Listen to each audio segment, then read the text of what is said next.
Okay, so Chairman, I can confirm that we're now live on YouTube if you'd like to commence the meeting. Thank you all very much for your patience. Oh, Councillor Goddard, you're on mute, sorry. Good morning, everyone, and welcome to a virtual meeting of the Licensing Subcommittee of the London Borough of Hillingdon. This virtual meeting is also being broadcast simultaneously on the Council's YouTube channel, Hillingdon London. My name is Councillor Martin, and I'm Chairman for this meeting. Before we start, some important housekeeping points for everyone to observe, please. Please ensure that any mobile phones around you are on silent. Please keep your microphone muted when not speaking and then unmute to speak. Only one person is permitted to speak at a time. As Chairman, will call on those to speak and will keep an eye on the room through my gallery view on those indicating. Before we start the agenda, I would like to do a roll call of those present to confirm attendance.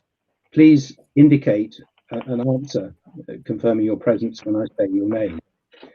Firstly, the councillors. Councillor Lynn Allen. Present. Thank you. Councillor Alan. Morning, Chairman. Yes, I'm present. Thank you very much. Then we turn to our officers. Firstly, Mark McDermott, the licensing officer. Present, Chairman. Thank you very much. Kerry Munro, legal advisor. Present, Chairman. Thank you very much. Liz Kenny, Democratic Services Officer. Present, Chairman. Thank you very much. Then we come to the applicant, Yana Tamoeva. Yes, I'm here. Hello. Thank you very much.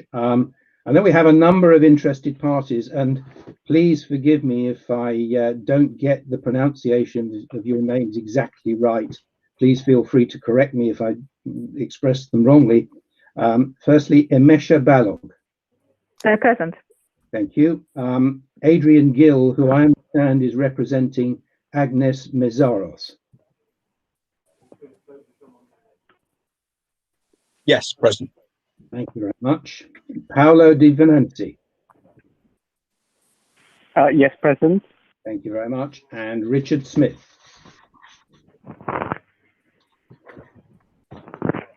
Mr. Smith? Is Mr. Smith still on the call? Yes. He appears to be, but I can't hear him speaking. Mr. Smith, sorry, could you just indicate that you're still present in the call? Hello. Yes, I'm present on the call. Yes. Okay, hello, great. Can you hear me? Yes, we can hear you. Thank you for confirming. Yeah.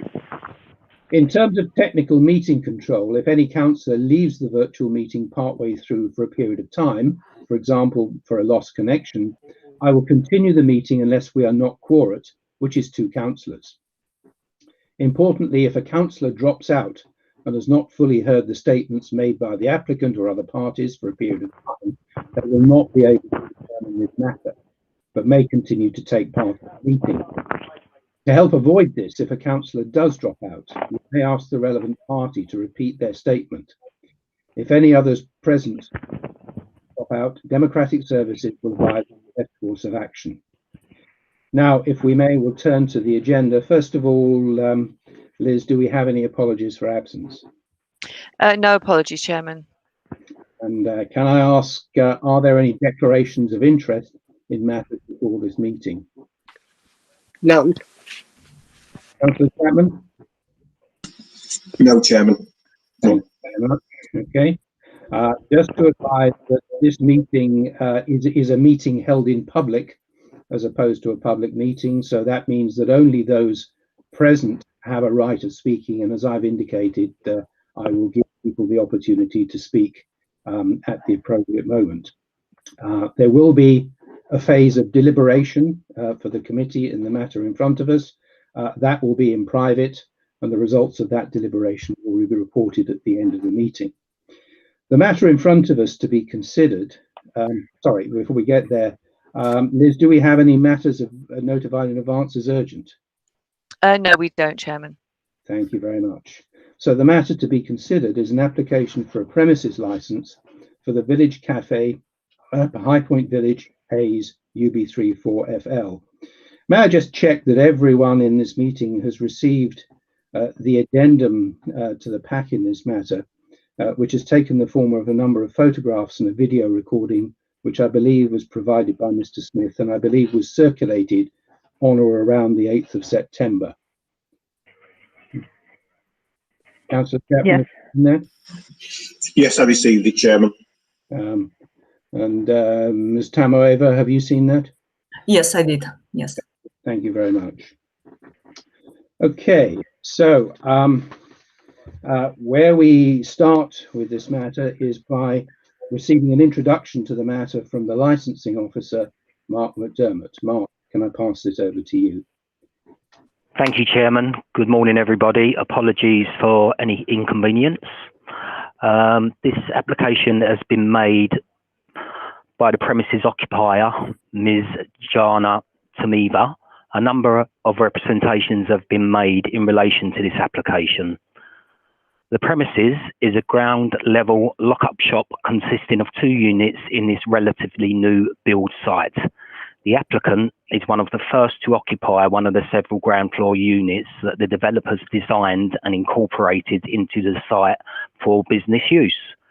The application seeks to license the area of the shop, which she runs as a cafe and has operated for almost 4 years now. There is an outside area available for use. This has been indicated in the photographs. This outside area is part of a much larger central square built into the design. This application seeks to license the cafe, being a mainly food-led operation with the ability to sell alcohol and provide hot food and drink, alcohol being seen as a secondary and complementary, but not regulated as such. The building is currently decorated and presented as a cafe. A premises licence was previously granted by the licensing subcommittee in September 2016, which was later surrendered by the previous licence holder in November 2018. A copy of this surrendered licence has been appended at Appendix 8 for reference. Please note that apart from the existing licence places in the area already mentioned at paragraph 6.2 of the report, 2 other premises in the vicinity were recently licensed under the Licensing Act 2003. These are namely the Loaded Burger and Tac restaurant with terminal hours of 2300 hours on weekdays and 1 o'clock in the morning on weekends.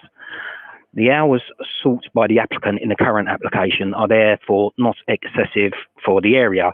Any live music which has been proposed by the applicant ceases to be classed as regulated entertainment under the Live Music Act 2012 and Licensing Act 2003, as the operation of premises will cease by 2300 hours on all days. Under the legislation and the guidance, the police are the main source of advice on crime and disorder. The application has not attracted any objection from the Metropolitan Police on the grounds of crime and disorder. We've instead received an email confirming that the Metropolitan Police do not object to this application. The premises will operate as food-led establishment and not exclusively or primarily for the retail sale of alcohol. The operating schedule conditions and additional conditions as agreed by the applicant and the licensing authority reflect that intention. Any extension of hours originally mentioned on the form by way of non-standard timings and seasonal variations has since been removed. The trading hours of the premises are the same as mentioned in the lease agreement. There are currently 5 local resident representations. All representations come from persons who live in the block of flats above or opposite the CAF. Some of them have opposed the application back in 2016 when it went to a hearing for the initial first licence. I would now invite the committee to determine the application in whether to grant, refuse or amend the application as applied for. Thank you.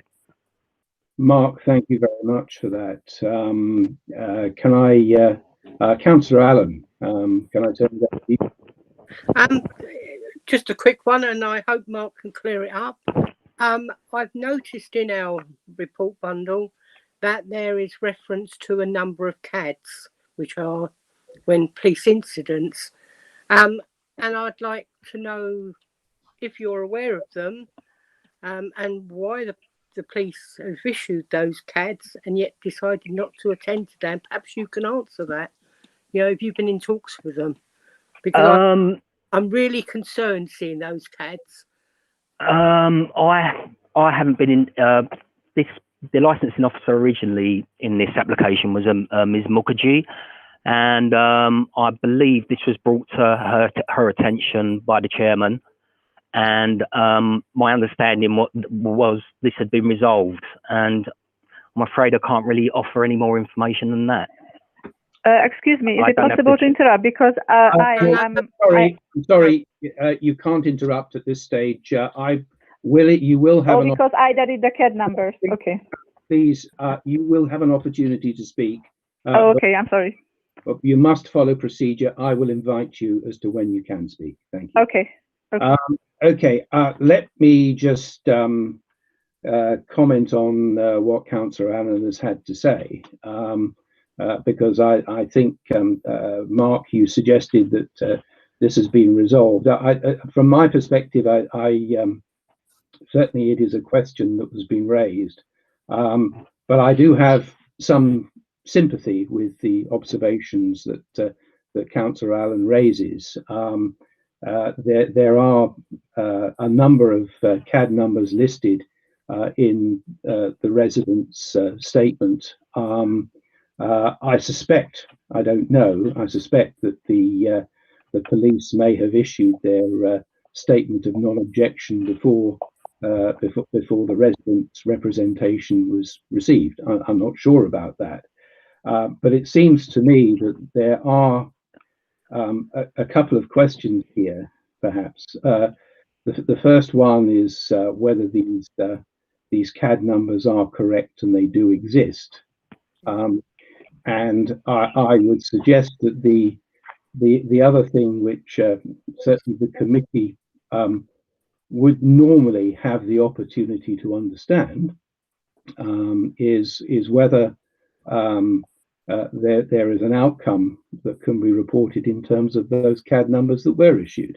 Now, I've presided on a number of committees where CAD numbers have been cited, and on every occasion, the police have been present at the hearing and therefore have had the opportunity to comment and to clarify for the committee just that, first of all, that those were valid CAD numbers, and secondly, to explain what the outcome was. So this is, I have to confess, this is slightly uncharted territory for me, unfortunately, because of the stated position of the police that they have no objections, they are not present. I think it is a question on which I need to seek guidance from our legal advisor. So Kerry, can you please comment on this? Yes, Chairman. I mean, what's fundamental is that the police are a responsible authority, and that they are always consulted when with the licensing application, namely this new premises license application, and they carry out a thorough check when they're making comments back to the licensing authority, and it's noted that they haven't made any comment. Now, correctly, Chairman, you've highlighted maybe it could be the case that they was not aware or alerted to crime reference numbers when making that call.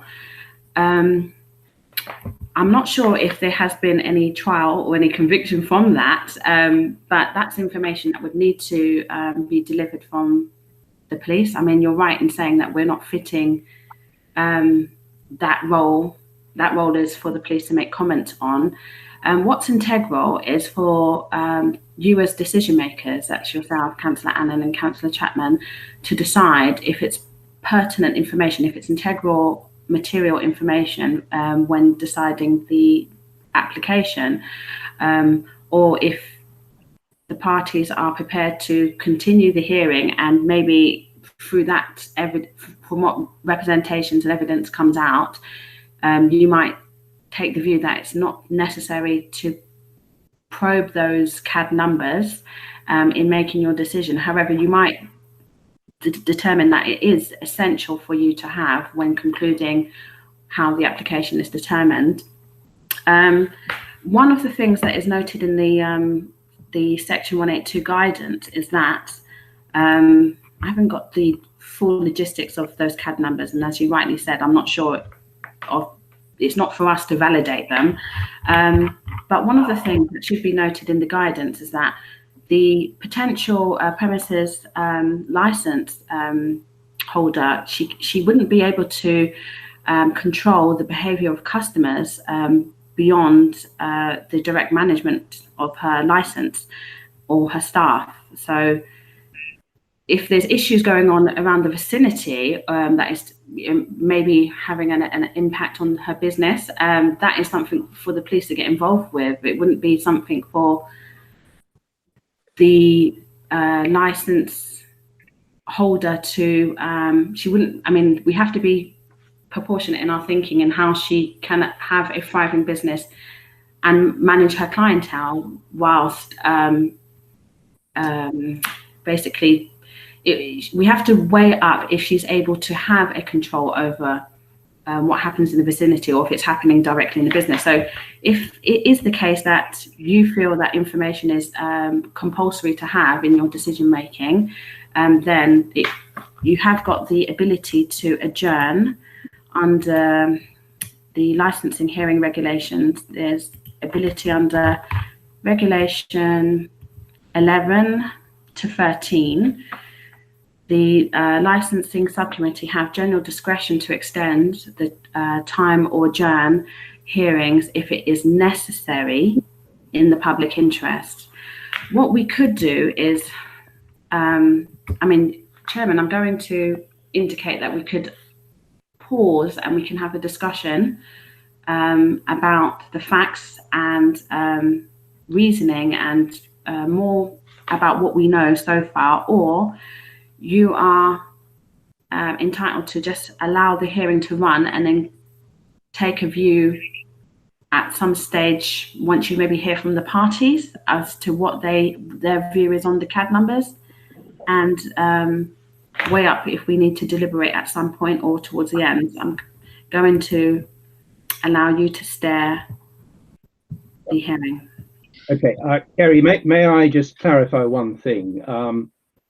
If the committee were to determine that an adjournment was appropriate in order to obtain this information, are the licensing officers entitled to go back to the police and to seek the information that's required? Yes. I mean, given that, you know, with the licensing objective, all of them are important, but the ones that seem to be sticking out here is the crime and disorder and the prevention of public nuisance. I think that's where these CAD numbers are circulating around. I guess public safety as well, and I guess all of them, protection of children from harm. But if you feel that you need material information, then you are entitled to adjourn to a specific date and then revert back with that information in your mind. Yeah. Okay. But I would think it would be helpful to hear from what the applicant says. You know, it's going to prejudice her. So if we hear from what they say, and then maybe we can adjourn and decide. Yeah. Before we do, Councillor Allen is indicating. So, Councillor Allen, can I hear from you? Yes, I think for natural justice, we have to adjourn. We have to have that information, because otherwise we can't form a, you know, we either surmise something and we've got no proof of anything. So yeah. I do believe we should adjourn. Okay, thank you. Now, I just want to hear one thing, I think, before we make a decision on the way forward on this. My presumption is that, and I'm not inviting them to comment at this stage, but it would seem obvious to me that the citing of the CAD numbers is an important element within the case that is being submitted by the interested parties here. So I will assume that they have a strong interest in validating these CAD numbers, if I can put it like that. I would like to hear comment from Ms. Tamoeva, the applicant, on her view as to whether the question of these CAD numbers should be cleared up. Ms. Yes. Tamoeva, could you comment on that?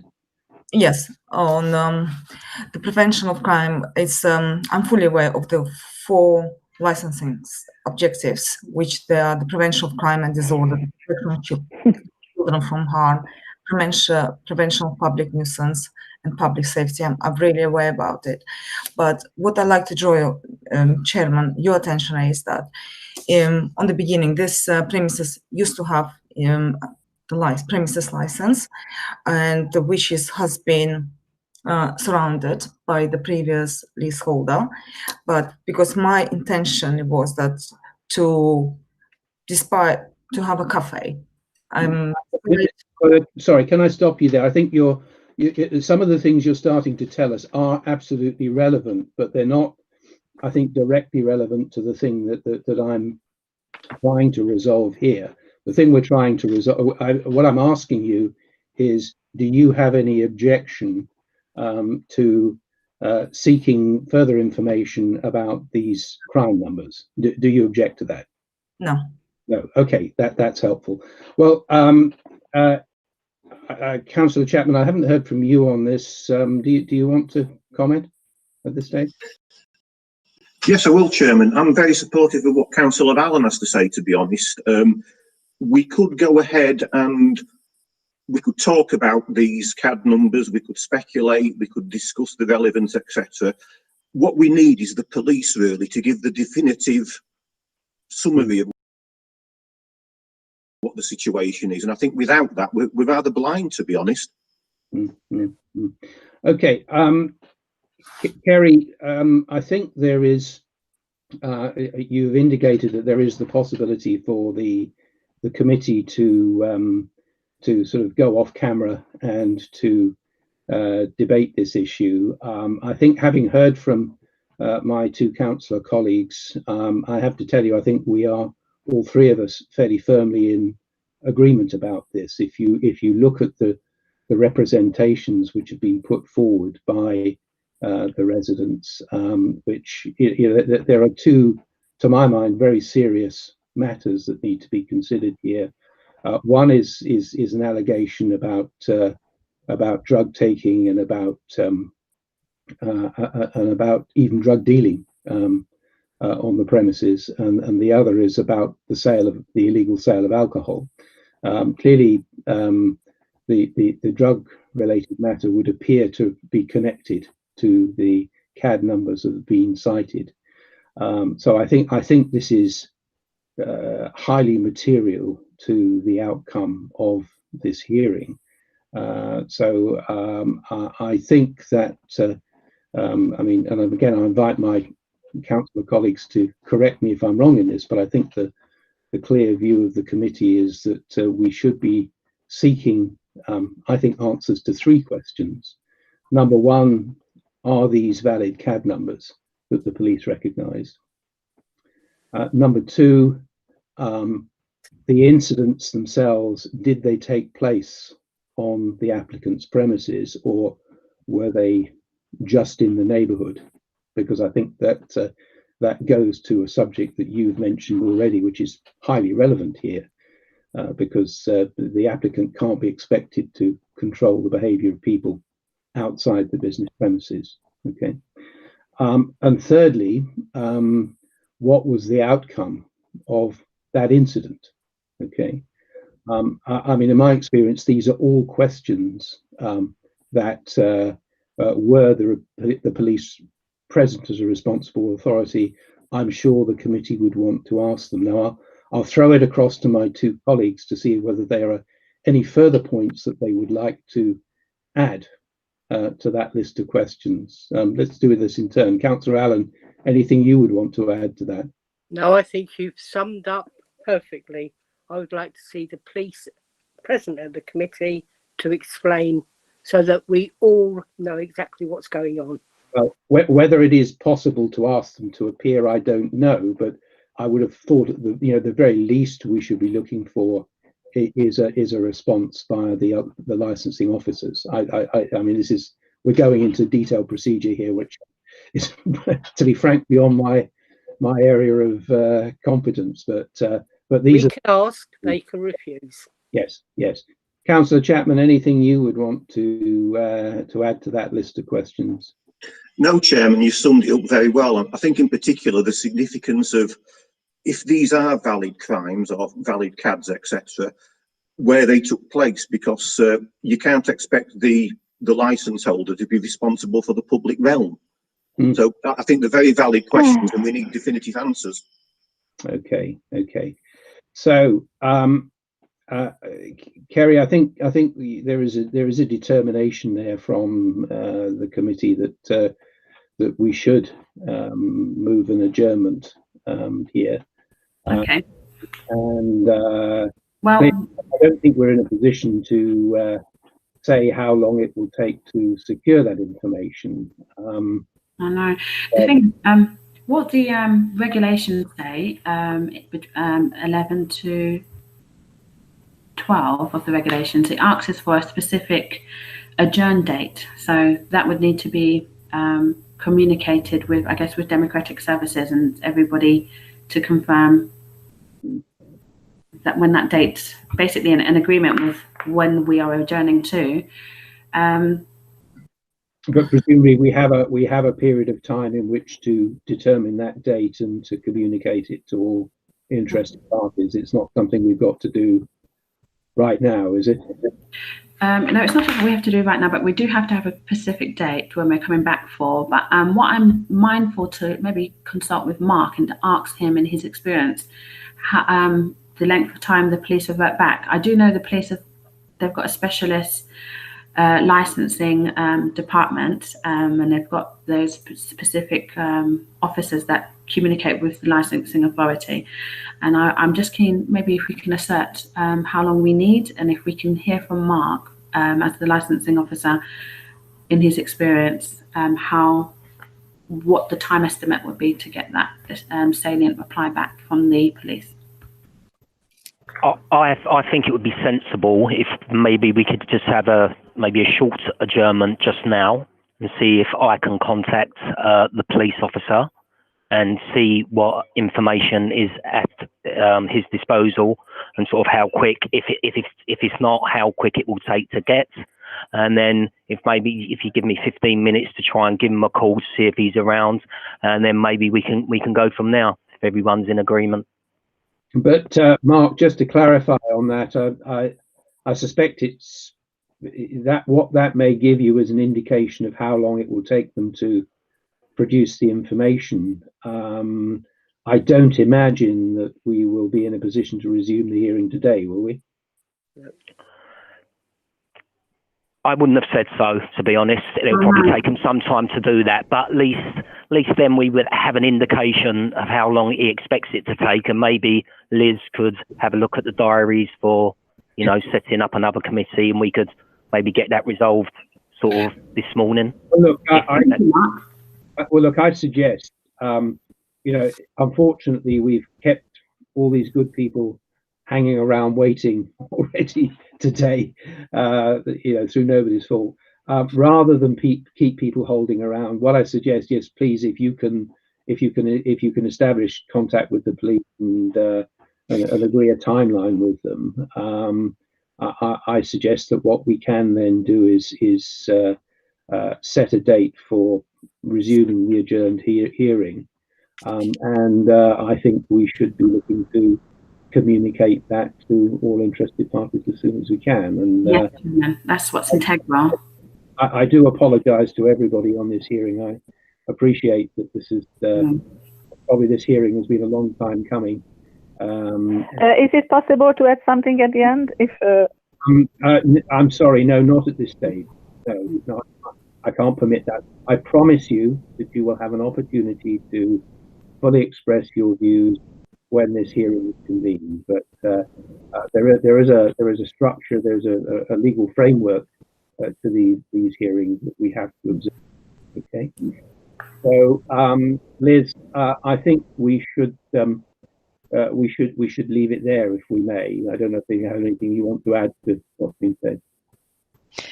Not really at this stage, Chairman. I think, as you say, that we need to look at our calendars, our diaries, and establish when the availability of councillors and so on, and come up with a date. But I will take some guidance from Mark as to roughly the time frame on that, and then we will communicate the date as soon as we possibly can to all the interested parties. Very good. Yeah, and the information as well, because we're transparent, that needs to be communicated to all salient parties about the CAD numbers, so there will be prejudice and they can make their representations known at the adjourn hearing. Okay, very good. Well, once again, everybody, apologies for this slightly uneven pattern of events this morning. But as Councillor Allen said, you know, what we're dealing with here is natural justice. It's a very apt phrase for, and it's important we get this right. So thank you for your understanding, and we will be back in touch with a fresh hearing date as soon as possible. Okay, so thank you very much, everyone. Okay. Thank you. Thanks. All right. Thank you. Bye-bye.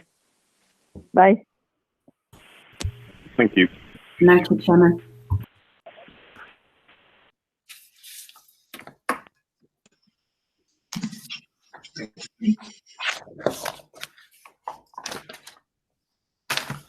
I can end now, yeah? Yes, yes, Yeah. please. Yes, please, and we'll be in touch with you. Thank you for attending. It's no problem, thank you. Ms. Tamoeva, are you leaving as well, please? Do I have to? I don't know. Yes, you do. You have to leave. Yeah, there's no decision that's made today. Sorry? Trying to work out how to leave. Oh, there's been no decision made today. Okay. Recording live and I'm trying to sign out somehow. Okay, let me, I'm going to stop the streaming. Thank you. Thank you so much. Thanks, bye.